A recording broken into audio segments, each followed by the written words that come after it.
And we're back. It's Talkin Baloney. Welcome to the third episode of Talkin Baloney, where all we do is talk baloney. We talk about anything and everything. Nothing's off limits except politics and religion. But anything else? Good to go. No, nothing's off limits. Nothing. Talk about it. You want to bring it to the table? Bring it to the table. You want to debate it? We'll debate it. But if you bring up politics or religion, done. Off the show. Get out of the office. There's just no place for that here. No. So, Jim. Yeah. We had an interesting excursion last night. We did. Myself, the big guy, and a couple of the bros had a chance to go see the Road to WrestleMania tour as it came through the Elmira, as they put it. Upstate New York, our armpit of upstate New York, as they put it. I believe Sami Zayn referred to it as or Robert Roode, the armpit of North America. The armpit of North America, as he called it. And then Bailey referenced it as Elmira. I think she also said it was a scum hole. Scum hole is what she put. And I'm not going to lie, judging by the line that we were standing in to get in, it was pretty accurate. Yeah, it was accurate. I do want to give a couple shout-outs, though, to please do. A couple observations we made last night. The medical team at the first arena, I want to give you some kudos for what a crap job. They were busy. You guys were busy, but wow, response time. I could have called an ambulance and got somebody there faster than you guys actually at the arena. Woo. So, there were a couple of medical emergencies, not the wrestlers, but the fans in attendance. And the medical personnel, they got there. I won't say they got there in a hurry. No. They had a guy from the WWE telling them that there was a medical emergency and pointing to the location of where it was. And they were like, what? Should I be over there? You need us? Like us? You, me, you, me? It was like a skit from Saturday Night Live. It really was. It was pretty bad. Hopefully, the person is okay. Out all right. Yep. Brutal. Don't have a medical emergency is the lesson at the first arena. Well, it's a safe lesson in any arena, but especially the first arena. Correct. Elmira, New York. Let's talk about the lighting and the experience of waiting in line. Okay. The line. First off, well-attended show. Very, very good show, too, might I add. Very good show. Excellent show. Yep. Packed house. The line to get in the arena.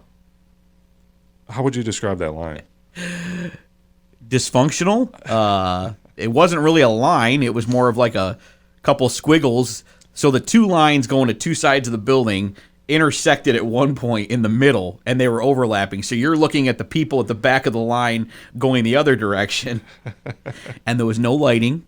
And you finally get into the building, a promotion like WWE coming into your area, and you don't even light all the lights in the building.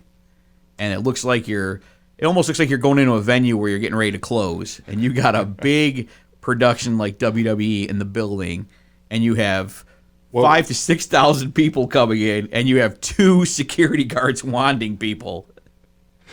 The places you're referring to is like the team store, filled with merchandise. Yep. Pitch black. So let me give a shout out to the marketing team at the first arena. If you want to sell shirts, hats, T-shirts, you should probably turn the lights on when there's people in the building, and you'll sell product. I'd say one of the biggest things that prevents you from selling product is not being open. Yeah. So if you have your biggest event of the year, you have 6,000 people coming into your arena, you should probably staff the damn gift shop. And then what was next to that looked like a fairly nice restaurant bar. Nice little eatery, bar, or whatever. And I will tell you, that was pitch black. Pitch black as well. I don't know who's running the team down there, or the marketing team, or what's going on. If you're struggling for pay the bills, or need some money, or you need a sponsorship, I mean, well, yeah, whatever. You probably should turn the building on. We had tons of time to notice all this because the wait to get inside the building was at least a half hour. Oh yeah, well, at least a half hour in the one section outside the building. Yes. Another half hour just to get in once you got to the corner to go in the doorway. And but the it was a little cold, too. Oh, let's go freezing out. Freeze my cojones off out there standing in line. And then in true fashion, Elmira, you got the people walking by in their tank tops and shorts. And, I get it. They're fans, and it's awesome. But, we got a big show like the WWE coming into town. We want to showcase the greater southern tier Elmira area, and we got to give them that. Yeah, I would love to know what WWE thought of the whole experience, the arena, the staff, the long lines. We did see the Usos pulling into the first arena when we got there. They almost ran into you with their Lexus SUV. Yep. Thankfully, I won't be prosecuting or suing because I was not hit. But you also, their history of driving. Yeah. There's driving issues there, but we leave that alone. So thoughts on the actual show, the wrestling. It was a pretty good show. Great show. I will say Braun Strowman is a big dude. He's pretty big. Big dude. I'm talking, he's big guy status. I think we're about the same height, but he has a little more muscle, I think. Yeah, I will say that the Sheamus, dude is jacked. Yeah. Shorty G, jacked. He may be a small dude, but jacked. He could be my stunt double. No, he can't be. So Roman Reigns was there, probably the biggest pop of the night. Yep. The fans loved him.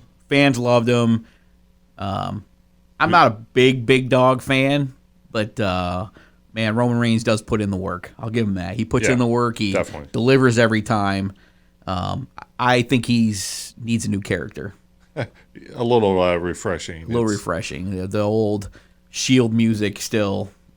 The old vest, And what is that on his vest? Is that a spider from Spider-Man, or what the hell is that? That's his official logo, which I have no idea what it is. It looks like a beetle or a spider or something. I think it's 2 R's. I don't know. I'm lost on that. But probably Braun Strowman was probably the next biggest star there in terms of how the fans reacted to him. The Lacey Evans-Bayley match was pretty darn good. Yeah. And they brought it. That was a good match. They absolutely 100% put on a great show. And I will say the fans were really pushing her buttons from the sidelines. There was a lot of sign tearing going on last night. The fans were into it. And,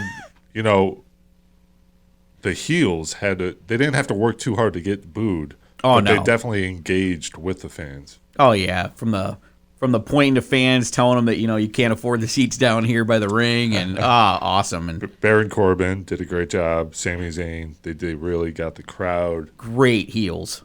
Great heels. Phenomenal. Kind of mentioned the Miz was there. Give a shout out to the Miz and Mrs. on Monday night, coming out after Raw. That's on Wednesdays after NXT. Oh, that's right, okay. Wednesdays. Yeah, I don't watch it. Now, speaking of heels, we have a special guest this week via phone. He is the biggest heel of them all. Should be a wrestling character. The Madd Dogg, a.k.a. Your little brother. My little brother will be making an appearance on the show. Not an appearance, but a call into the show. We'll get him on here down the road as an appearance, but he's finally calling into the show today. He's calling it. He did provide us a photo that he just took. Yep. So this is an accurate representation of what he looks like, unlike the photo we showed of him the last couple of weeks. Correct. I just want to prep the nation. The Baloney Nation. The Baloney Nation. That he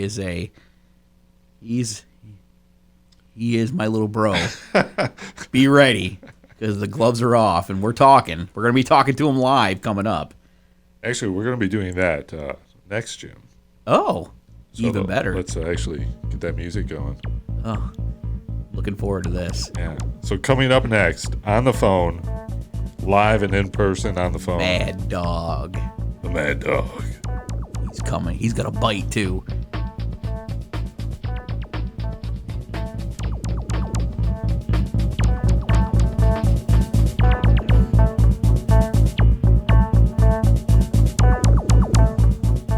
And we're back on Talkin Baloney. Welcome back, everybody, which should be the best show, the best episode yet. It's only our third episode. This episode right here? This episode right here. But it will be the best episode because we're bringing on a special guest today. Who do we have on the phone today, Jim? We got Madd Dogg, my younger brother, a.k.a. not as sports-minded as myself. And feel free to chime in anytime you want. You go right ahead, bro. Am I allowed to talk now? I mean, is Jimmy's ego boosted enough so we can get started, or what? I don't have an ego problem. I'm just asking. That's all I'm asking right now. Is it okay to talk? Because I want to make sure Jimmy gets in his thing, you know. You go. Listen, bro. You go right ahead. Introduce yourself to the world. I'm live from Richmond, Virginia. I'm Matthew Cordell. Madd Dogg. I'm sorry, I'm not supposed to use my real name, but you know, everyone knows me better than Jim anyway. So let's just be honest there for that one. I'm coming at you from my bunker in Richmond, Virginia, aka my man cave. I think the show's been good, but third time's the charm. You know, I think you're lacking a balance to Jim and his. I'm sorry, Jim Deezy, whatever his name is. I think you're lacking some balance. You are correct, sir. So what you're saying is you want to be my yang to the yin, or yin to the yang, or yeah. I just think someone needs to balance you out for talking so much. I just think that's it, you know? First off, in my present condition, I'm very well balanced. Like a circle, like a ball with legs and arms. Wait, you're on my team for this fitness challenge we have. Listen, I'm doing pretty darn good at this fitness challenge right now. That's not what your significant other told me. I'm just saying. I got insider information.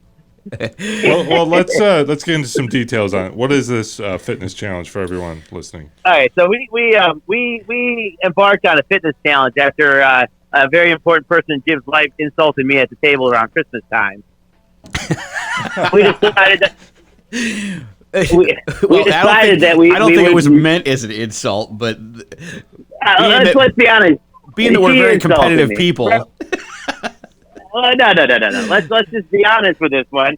He insulted me, bro, and you know, I took it kind of personally to heart right there. And we, Jim, Deezy, whatever his name is, and I paired up to take on the evil empire of the spouses, and we are going to win, bro. We are 100% going to win. We lost him. Uh-oh. His wife took his phone away. The phone is gone. She took his phone. And Matthew is back on the air with us. Yep, she took your phone away. She take your phone? Yeah, she do, bro. The ladies they're blocking your phone, man. Well, I told you I'm inside the bunker in my garage. So yeah, I think you're taking shots right now too, man. Dude, she cut you. Yeah. She was like, phone dead. No, I had to go ahead and move outside the bunker because it definitely became an issue. So now I'm outside in the daylight admiring my soul in Virginia. So yeah. So what Matthew is saying is, or what Madd Dogg is saying is, we are going to beat the ladies in this fitness challenge. They don't have a chance. Yeah, they really don't. Well, to date, Madd Dogg here has lost 13 pounds and 3 inches off his weight. So Madd Dogg has been doing his thing with intermittent fasting and a little more athletics and more. Uh-oh. Yeah. So. Oh, there you are. There you are. You're still there. That's good. Yeah, I don't know what's happening here. I think there's. Listen, you and I have had this debate for a while. We know how it is. It's AT&T. It's Verizon. Both garbage. Well, I definitely tell you that AT&T is the worst service I've ever had. They have documentation through my Twitter account and emails and so on and so forth, stating what is wrong with their company. And even 22% discounts can't save the fact that they have crappy service. But listen, I've seen some of your tweets to AT&T, and dude, I will tell you, world, don't mess with this Twitter game. It's nasty. It's nasty. Well, the Twitter game will go on and on and on for about about 4 pages of tweets at that point. So I'm ready to take them on once again if this doesn't get any better here. That's all I'm saying. Listen, I'm with you in the same boat. I'm on the old Verizon chain, and let's see, what can Big Red do for you? Absolutely nothing. Yeah, well, it's I think it's a monopoly, and it's actually like I don't think there's any type of free independent phone services. I all think there's one big umbrella company, a corporation is running the cell phone services, making us believe that we're okay with choosing our plan. But that's not a conspiracy theory here. You know what? I think you're right. So I'm just saying. So Madd Dogg, let's get back to this fitness challenge. So when does it end? Yes. When does our fitness challenge end? When does it end? I believe it ends in April when we come up for spring break. And right. and I don't know if you're ready or not. I mean, based upon. Okay, Joe. If I may ask, the big dog, big man in the background. Okay, I don't have the nicknames yet. I'm sorry, I forget. The big guy. The big guy. The big guy. Thank you. The big guy. Based upon observation. Okay. Does Jim look like he's ready for the challenge? I would say Jim has lost 20 to 27 milligrams. And if you converted that over to pounds, I have no idea what the hell that is, but I can tell you that I'm down 8 pounds, and I've lost at least a pound of fluid in my face and my neck. That does seem relevant at this point. You know what I mean? It does seem relevant at this point. We all know. I'm just concerned. We all know how this family is. If it's if you're retaining fluid, it's in your face. Yeah. Well, that's why I wish I would have had a better photo for you, Joe. Because my face is definitely. Well, we're looking at your photo. Your right photo now. is awesome, dude. By the way, awesome. Right, thank you. Can I give a shout out to a sponsor right now? Can I give a shout out to a potential sponsor for your show? Oh, I would love it if you did. Yes. Okay, yeah. Shout out to Pudgy's Pizza, one of the upstate New York classic food. If you don't know, the party pack's the way to go. A dozen wings and a cheap pizza, all for $17.99 or above. Pretty good stuff. That's with the coupon, though. Let's not forget.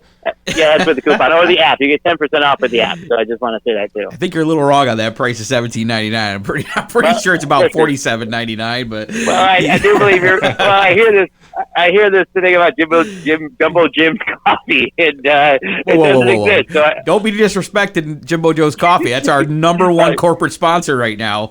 Exactly. There's $0 associated with it, no business associated. At least I'd call it out a real business. You know what I mean? Damn. Wait, put this guy on the radio. Did I hit a nerve? I just want to know. Okay. Well, if we can get back to the fitness challenge for 1 second. So what's at stake? What is happening to the person who doesn't lose the weight? I believe it's just basically a shaming process, and also a bragging rights situation. It is for bragging rights. It is for bragging rights. So whoever wins this challenge, it becomes the champion of bragging rights for the year at least. And then the other outcome is that we all have got ourselves a little bit healthier, so we can live a little bit longer to talk trash to each other for anher 20 years. But so I think it's more so for shaming and bragging rights. Yes, it's really about shaming right now. And but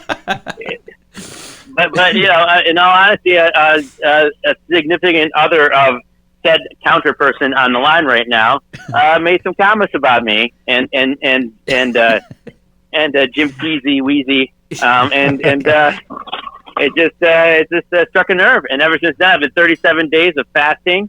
About an average of 18-hour day of fasting each day, and an improved diet and exercise, averaging about 14,000 steps a day right now. And a bunch of hockey games I've been playing, and I've been doing my thing. You know what I'm saying? Wow. So I'm gunning for the challenge. I just need my counterpart to do his part, and he's doing his thing. I have cut a lot of the bread out of the diet. I've cut a lot of the lot of carbs. No, trying to cut the carbs out. I will tell you this. Yeah. I have watched a couple hockey games. There you go. I have walked up and down my driveway several times with a snowblower. Very good, very good. But most of it for me is food. It's the late night snack, and that's always used to kill me. So, now, I have to tell you, I got some insider information. I can verify this through text messages. A said person, insider in the household, said that someone's been snacking lately at night. I'm just throwing it out there. Not that I'm trying to rat you out or anything like that, but I do have insider information that says someone's been having some difficulty with snacking. I will verify this. I'm not disclosing my source, okay? I'm just telling you what I've heard. I mean, so I will tell you that said person on the other team did spring some chicken wings on me, and I had to. You can't waste money like that, and I did eat them.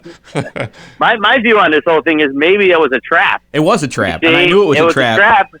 And you fell for it, and thus you're being selfish in this process versus being a teammate. And this kind of leads us in another subject matter of how Jim is a selfish teammate. I'm going to say that, okay? Wow. Selfish teammate. On that note, we are going to take a break. We're going to come back, though, because we have a lot more to discuss with Madd Dogg. Oh, yeah. We're going to talk about the selfishness of being a teammate. Pass me the ball, Madd Dogg. Pass me the ball. You're not open. You can't run. And we'll be right back.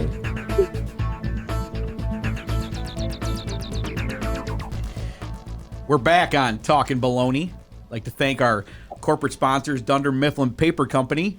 Also want to give a quick shout out to Jimbo Joe's Coffee, coming soon, 2027. At least, possibly later, but the excitement, the build-up is what's really important. Correct. But I do want to get right back into this irate caller that we have on the air, a.k.a. Madd Dogg. I want to talk about this little selfish attitude that he has when it comes to sport. You're holding me back, man. You're holding me back. You're not letting me be the star that I am. I'm a peacock. Okay, well, you gotta let me fly. All right, so let's get back to reality here for a moment, and let's get back to not fake news. Let's talk about our real news. Let's talk about our family football game. Yes. So, would you like to tell from your vantage point, and I'll tell from mine, or would you like to go? Well, let me set the table first. So, the annual tradition is on Thanksgiving Day. There's a family football game. Correct. It's been happening since mid '80s, maybe. I think we're close to 30 years. Yeah, somewhere around there. I think you're correct. Yeah. And during this game, it's usually Madd Dogg has a team and Jim Deezy has a team, and they're competing against each other. Yes. Correct. But this year, Jim Deezy played on Madd Dogg's team, and he performed. He had a role. He played a role on the team this year. Yep. Okay, and his role was decoy. Okay, I mean that's pretty much it. Decoy people. That's what he's calling me. I was out being a wide receiver. At 125 pounds, 5'7", sprinting down the sideline.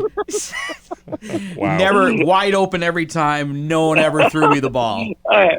Okay, hold on. Can we for 1 second? Can we just 1 second for a moment address to him running down the sideline point of things? Okay. You can go right ahead. Let's talk about that. Thank you. Okay, let's just talk about that. So Jim Deezy was taking a breather on the sideline because we had a sub in the game, and the ball was thrown.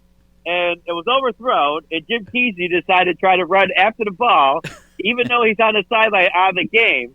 And he lays out for this, arms first, onto his stomach, and he drops short of the pass about 25, 30 feet. But it was a beautiful dive, but he missed the ball totally. Now, so he almost had it. If he was Inspector Gadget, he would have had it. You know what I mean? But he couldn't go. He could go Jim Deezy arms. He had nothing to do with that. But you gotta believe. You gotta believe Jim Deezy can do it. That's the problem. I think he's trying to say is Madd Dogg lacks the faith. Hold on. And you know what? Hold on. Wait a minute. Jim Deezy was taking a breather and drinking water on the sideline. Yeah, I wasn't even in the game. No, you gotta believe you can do it, man. Listen, I was open. for the first time all game, he was open. Yes. And you know what? I think you purposely overthrew me anyway. I wasn't QB. I believe my other counterpart on the team was QB for that moment. You see? All I know is that I was never thrown the ball the entire game. I think there was one pass attempt. One pass attempt. and you dropped it. Okay. I don't recall. I don't recall. I mean, I wasn't there, but that doesn't sound accurate. I listen. The family football game was an amazing triumphant victory for Team Madd Dogg and Jim Deezy. I mean, I think he should just be happy with the win because given the history of these games, he hasn't been very successful in getting wins against my team for the last 25 years. So I'm just going to throw it out there right now. I want to get into it. And if anything, this was a sympathy victory for Jim Deezy to have. So what you're saying is it was a charity case, is what you're saying. I did not say that. I said it was a sympathy victory for you. I said let's give this one more try to have unity amongst the brothers. You know what I mean? Given that one brother won't play in a football game ever again, okay, we have two brothers at least wanted to play against the younger folk of the family, and you got to win. So I think you should be happy with the win. You didn't have to work hard. Yeah, we'll get him out of retirement someday. Maybe not. Well, we don't know. Well, okay. So if you can remember the year before last, I had you and Butchie on the field on my team. I remember that. I remember. Yeah. Okay. And what did I do for Butchie? I made him into an all-star. Yeah, remember that game? Yeah, he got more passes than me. He actually scored a touchdown. He touched the ball. He didn't score just one touchdown. He scored 3 touchdowns. I remember that. Yeah. This is Bucci. And you know how many times I touched the ball? 0, 2. America. You had 0. You had 2 passes thrown to you. It might as well have been 0. So think about it this way, okay? Think about it this way. You were an all-star, bro. Correct. And they had isolation on you, which meant Butchie could get open for a pass. And thus you made his dream come true of winning a family football game. But you see what he's doing there? Could you just to all of our listeners right now, all 2, I want to tell them right now that what he just did, he said, you were an all-star. That's him getting in my head right now to say, I'm going to psychoanalyze you and say, I'm going to build you up, and then, bam, I'm going to tell you suck. Listen, I didn't say that. You said it. It's on the record for that one. I'm saying what happened in the game is you made a dream come true for your brother, and I think that should be commended. You hear me? I'm saying you did a good thing, bro. You did a good thing. You know what I mean? Yep. Recognizing that, okay, that talent that you had to draw defenders. This past year, I said your role has got to be the decoy. Everyone's going to cover Jim Deezy because he's so good. You know what I mean? Everyone has to cover Jim Deezy. There it is. Boom. That reverse psychology. He's doing it again, people. He's doing it again. Who had a really good game that game? Come on. Your nephew. Nephew had a good game. He did. They all had a good game. But you know what? If you're not first, you're last in this world. We know how that is. And I didn't touch the ball one time. I see. Here we go again with the I. There is no I in team, okay, bro. There is no I. But there is a me in team. Yeah, see, doesn't sound like there actually was. And it was no me. Yeah, and thusly it proves my point that he is selfish. You see what I just said? Yep. He just said there was no me. See? You see that? It's all about me. So I think what we're getting to, though, is there's a very competitive nature among the brothers here. Yes. And that extends not just to the family football game, pretty much everything you do, but especially when you guys get together to play Madden football. Oh, yeah. Wait. Hold on. Oh, wait. Can I just say one thing, okay, about this before we jump? So record-wise, you have to have a competition for it to be competitive, correct? Correct. So some of my victories over this person on the line opposite me right now is that can't even say my name, can you? Such a distasteful lack of respect. What I want to say is he has his. You ever heard the phrase? Even a blind squirrel finds a nut once in a while. You know that phrase. Even a dog gets adopted. There you go. Jim Deezy has maybe 3 victories over me in the last 10 years. Let's just talk about that. 3 victories versus my 50.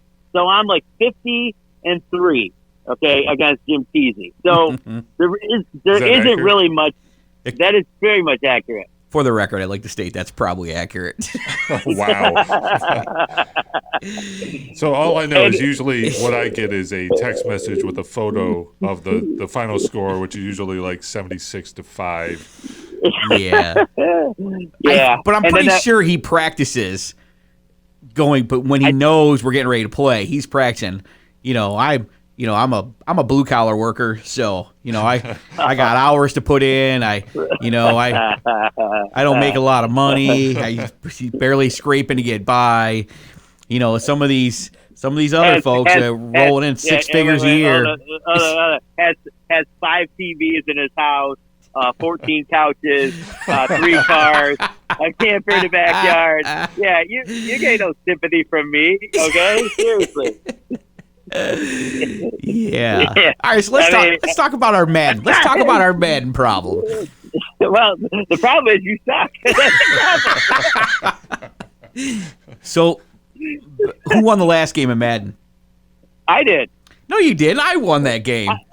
No, we played 2 games. I beat you the second game. You beat me the first but game. I won the first game, so we were 1-1. By 1 point. And I'm going to tell you what happened. I had a heart during the fourth quarter of the game where I was like, my bro really needs his victory. Let's get as close as we can so he feels good about it.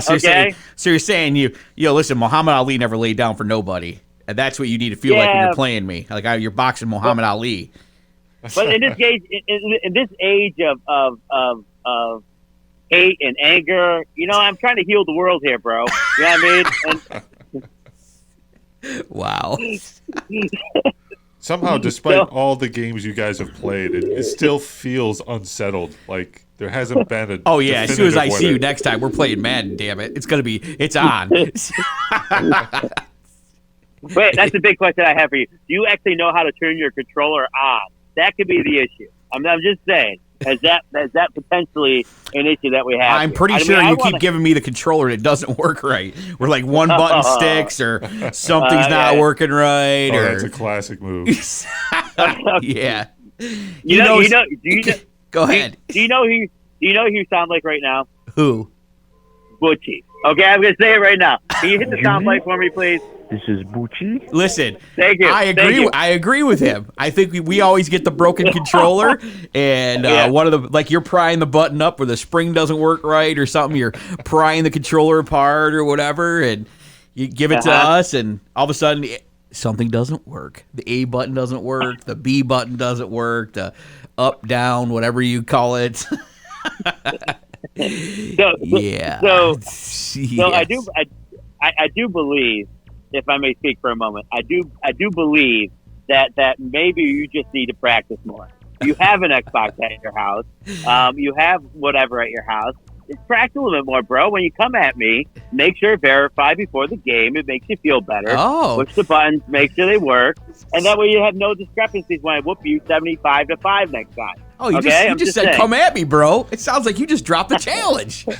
I did drop. I always drop the challenge. I mean, come on. Like every time I come up there, like, hey, Jim Deezy, let's go play some basketball. I forgot the ball. I forgot my shorts. You're always making excuses. Wow. I mean, if you'd like me to send documentation of the video butt whooping that I gave to Jim Deezy last time we played, my son actually took video of that and actually took real good video of that. We can send it to Talkin Baloney for you guys to put on your podcast as well. Yes. please send that. No. I will do. I don't care if he caught Bigfoot in that video. And I do believe I was recovering from knee surgery last time I played you. I don't remember. It might have been something like that. Wow. I don't remember. Maybe I was playing on one foot with a crutch. I still beat you. It was pretty bad. Oh my God. All right. Are we going to commercial? Yeah. I hear it's going to commercial. You heard correct. All right, cool. Going into commercial, and when we come back, we'll wrap up the show with our special guest this week, Madd Dogg. I'm better than you are. And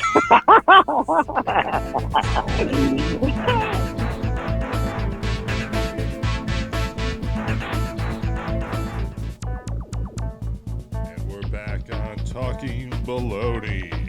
We are back live in studio with our special guest, Madd Dogg, a.k.a. my little bro. The less talented, not as sports-minded, not as athletic as myself. Yeah. And this, again, April Fools, right, Jim? Oh, wait, it's March 1st. Yeah, it's only April March. 1st, okay? It's March. Yeah, it's only March 1st. I thought one too many times you got hit in the head that you decided that this was April.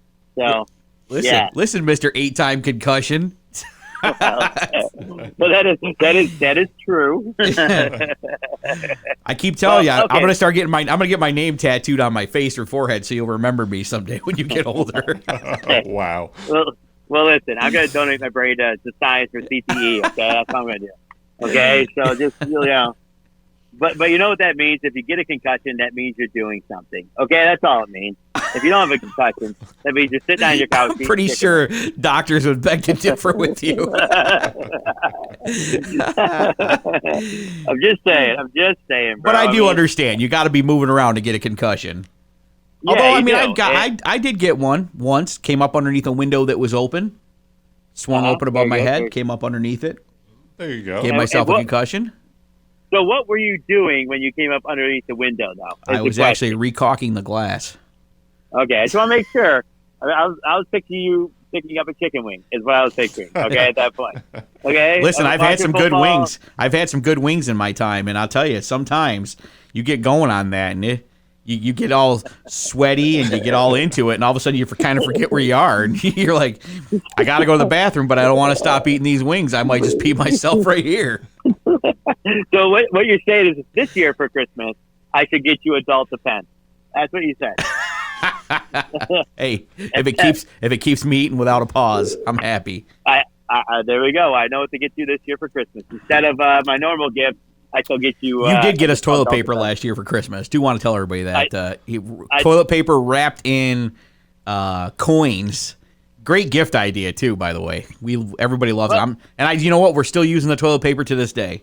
Wow. I say it's a gift that keeps giving at least for a month. It does. It does. It's just. I mean, but the best part about the Christmas gift I gave you this year is the look on your faces when you saw $30 in dollar coins. You know what I mean? In the toilet paper. I mean, I think that was classic moment right there. So let me tell everybody, I'll set the tone. We have this thing where we try to gag each other on gifts every year, and Madd Dogg has a tendency to he does stuff with money. And one year it was all $2 bills, which nobody wants to take anywhere. And where's the gold hidden in the backyard? And then this year was $30 in coins wrapped inside of a roll of toilet paper. It was awesome. It was an awesome gift idea. I think it's classic, and I think the big thing for me is seeing and visualizing what it feels like for you guys taking dollar coins or $2 bills to the store, because most people today don't know that dollar coins and $2 bills are actually real currency. They look at you like you're walking with some kind of counterfeit money. I think our youngest sibling has decided not to spend them at all because he's so nervous about using those said $2 bills at the grocery store. Oh, dude, I'm telling you right now, if we can talk Mini-Me into getting on this show, just for 10, 15 minutes. Oh, I don't know if you would do it. I don't know if microphones can record her voice. Yeah. Have to get special equipment for that. We'd have to get her fired up and angry too, because she's gold when she's angry. Yeah. So, well, she has to have her husband sit next to her, and then they could really go at it, and that'd be funny. Oh, that'd be great. I think that'd be really good. You got to fire them up at that point. That'd be great. So basically, we've deferred that we've all determined that I am the ultimate gift giver at the holiday time. Thus, I think last year was my last year of gag gifts for you guys. The idea behind the gift is that you have to be able to use it, so it can't be a gag gift that you can't use, or it's just a waste of money. So the fact that it was coins that you could spend and toilet paper you could. So what did you get, Matthew? That was a gag gift. What did we get you? You got me a Pudgy's Pizza sweatshirt. That's right. Bro. AKA the Pudgy's Pizza hoodie in the photo right there. Oh, yeah, that's right. Well, that's not a gag at all. That was an awesome gift. What that was is called a surrender right there. Okay, and hold on, can I just tell you what else I got my brother for Christmas as well? Please do. Okay, I got him a military style New York Giants hat. Okay, special edition. Edition for your Christmas present. So wow. I am ultimately the best brother in the world. Okay, you did a good job with that. Can I just tell you something really fast as well while we're talking about this? Go ahead. This just sounds like a therapy session for me more than anything else. For my birthday, my brother said, "Hey, you remember?" Seriously, we're gonna go here on air? Let's just go here on air. Okay, for my birthday, we went to the store and I bought myself a New York Rangers hat for my birthday this year when the big man and Jim Deezy came down to visit. And my brother said, "Hey, we'll go back to the store, Matthew. We'll buy you a hat." Oh man, here we go. And somehow we forgot to go back to the store and buy me that hat. You know what I mean? So it was like one of those situations that I'm still waiting for my hat. You know what I mean? Still don't have a birthday present. I sent my brother a Dunkin' Donuts gift card for his birthday. I bought you lottery tickets. Yeah, which, for the record, I am having to pay for because someone conveniently left their money at home. I didn't know the guy would take credit. Yeah. Yeah. To be honest, do you hear this? He did attempt to pay for those. I tried to pay for him. The guy said, "No credit here. No good." But then he did not attempt to make an effort to go to the ATM Listen, machine. I did go back over to the gas station with you to get the missing scratch-off ticket that the guy cheated us out of. Yes, so ultimately, by the end of the day, I actually was down $17 of my own money, okay, because we didn't win anything on those tickets. Happy birthday. Didn't he buy the White Claws, though? Oh, I did buy the White Claw. Yeah, which is absolutely the worst thing in the world right there. I know we just lost. Well, we know they won't be a sponsor now. Yeah, we're supposed to add sponsors, not delete them. Wait. No. You didn't buy the White Claw, did you? Yeah, I bought the White Claw. Okay, well, that was a whole $5. So therefore, let's just tack $6. Let's tack it on. Okay, I spent $25 of my birthday money. Lost 18 of it, right? Yep, and only one. So I didn't bank anything really at this point. So, and the reality of it is I'm still waiting. The reality is I'm still waiting for my hat. You know what I mean? I'm still waiting for my hat. Well, I want you to know that Easter is coming, and there will be an Easter basket for you this year. Well, that's good. You know what I mean? It's just a system of letdowns here. You know what I mean? I'm down at the therapy session here. It's like wow. Yeah. I mean, I'm just saying, bro. I'm just saying. So I mean, as we start to wrap up the show here, Madd Dogg, you're actually going to be in the area coming up sometime soon, and we're hoping to get you in the studio. Oh yeah. Sure. Yeah. Yes, I'll be up sometime the first week in April, I believe. So definitely would love to be a participant on this show once again. So no format, gloves are off, unscripted. What do you think? No holds barred. But we stick to the rules of no politics. No politics and no religion. Right? Yep. Okay. Because nothing is off limits here. Except politics and religion. And religion. There you go. All right. There we go. I mean, I think we can definitely do this. I want to say that this has been an awesome day today, having little bro Madd Dogg on the show. Well, it's an honor to be a third guest. I mean, the third guest, I guess, in some ways, the third show. Third time's the charm to make this show respectable. Definitely, I'm feeling like I added some balance to Jim Deezy. I thank you all for letting me be on the show, and if you need a guest next week, I'll be around. May you trip and fall in your lawn. And may you find your wallet next time I see you. Wow. Damn him. Special thanks to the Madd Dogg. Thank you all. And this is Talkin Baloney, and we'll see you again. We'll see you again next week.